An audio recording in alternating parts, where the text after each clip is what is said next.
Live from the Binaybayon Complex, the city of Baybay.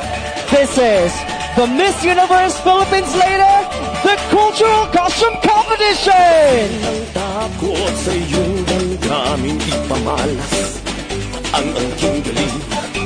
Ngayong bunta pang harapin ng buhay at kapin ang tagumpay. Tulungan ang kapwa at bigyang halaga, huwag hatakin ng bababa. Isipin huwag sana ang sarili lang, pakisama bayanihan.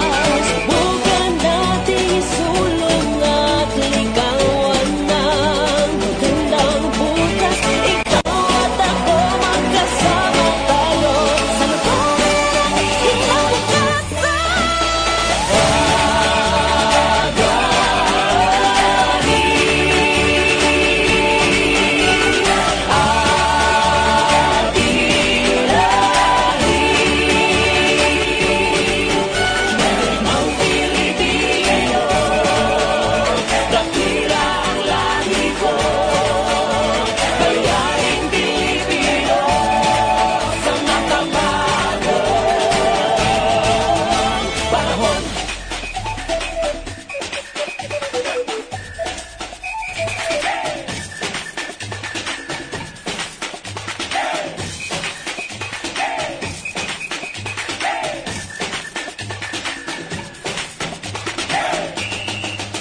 Barangay